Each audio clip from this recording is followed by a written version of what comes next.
growing clean and nutritious food here for better than a quarter of a century. I've been certified organic now for 15 years, but I've gone far beyond the organic standards. I have never used any toxic substance, not even those that the organic standards approve, on any one of my 14 gardens. Many bugs are a garden's friend. So, as I say,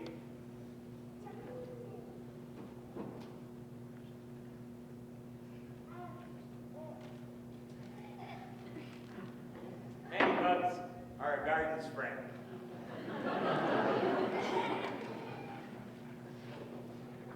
So, any beneficial insect killed by an approved subject is just as dead as one killed by a prohibited one. From the beginning, I've concentrated on building soil. As a matter of fact, I often say that soil is the only thing I grow. The better the balance of the nutrients in your soil, the stronger and more nutritious your plants will be. The better you feed the garden, the better it will feed you. So for 26 years now, I've been building soil in every way I can think of, with nature as my guide. I've seen that nature finds strength in diversity, so I grow many different things.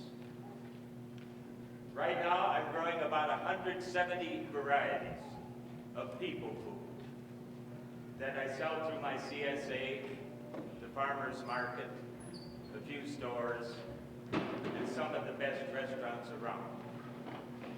I've studied garlic in particular, so some of you might know me from down on the square as the garlic man. Some folks call me Dr. Garlic.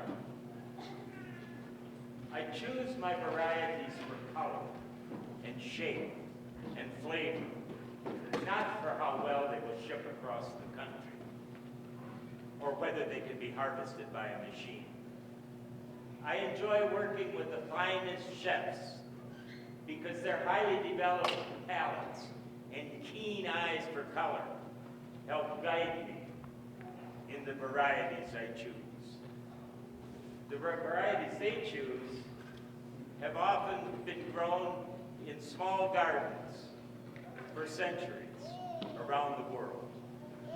And when I deliver tomatoes to their back door, they come from my collection of 25 varieties of every size and shape and color, not just the brown, red tomatoes of supermarket fame.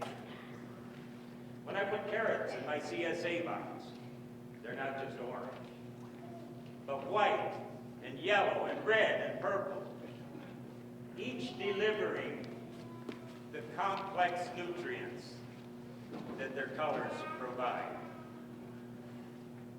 At my table down on the square, you can often find the granddaddy of all potatoes, the purple Peruvian, discovered in the mountains of Peru by the Spanish 500 years ago.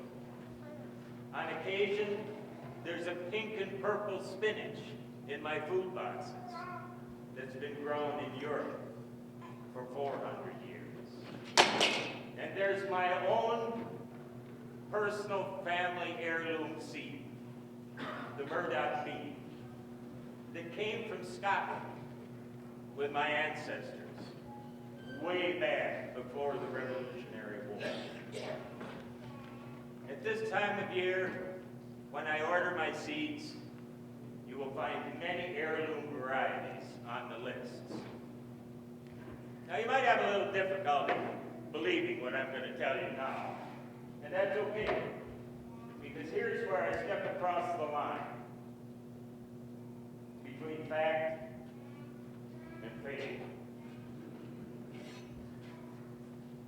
Last spring when I was going through my heirloom seeds, I came across a package that I knew I had to order. It was simply labeled Future Loom Seeds.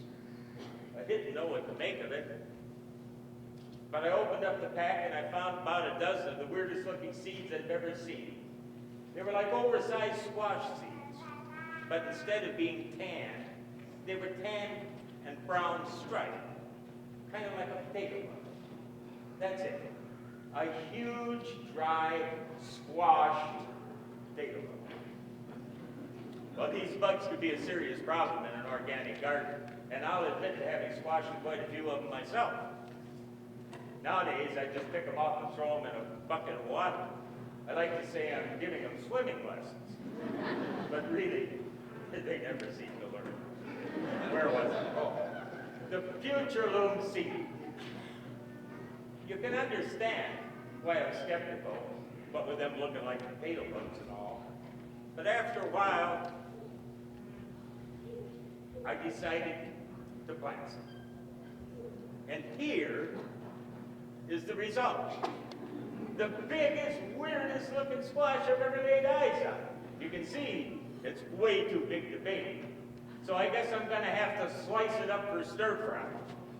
Whoa! What in tarnation's going on over there? I hope it isn't full of giant potatoes. What are you? Do not eat. Well, there goes the stir fry. Read the note. What the world's that supposed to mean? Well, I think it refers to this. You can talk. Of course I can talk. I'm a person just like you. Well, you might be a person, but you're not just like me. I just saw you come out of a squash, and I reckon I never came out of a squash. That's because I'm from the future, a time when the lines between plants and humans have been erased. So you're a human squash from the future? Well, actually, we prefer to be called squash people. I'm here with a message. Well, what's it say? Oh, right. Sorry. For thousands of years, humans have believed that they were the ones in control of the plant world. They learned to carefully select and breed specific plants that met human needs and desires. Only the prettiest tulips, the sweetest apples, and the biggest potatoes were selected and propagated. But humans were confused. You might even say tricked by the plants. You see, the plants themselves were engaged in a war, an evolutionary battle for survival. The plants that could most successfully attract human attention and care would win, for humans would help eliminate all other plants just to ensure that their favorites would grow the fastest and cover the most land. In the future, the battles among plants became more intense as humans worked on the plants' behalf to genetically alter species like corn and soybeans in ways that nature alone never could have. Working to counteract the growing power of genetically engineered plants were a handful of loosely organized traditional farmers who kept alive the older and more rare varieties of plants. One such group, the Central Rivers Farm Shed, held a pivotal board meeting in the winter of the year 2060.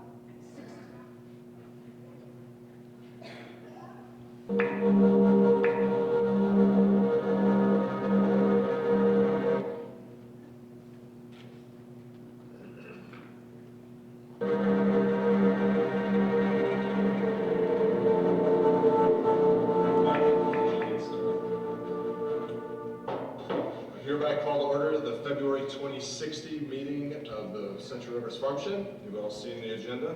Any additions? Yes, Mr. Chairman, I'd like to add some discussion on the new farmer recruitment program.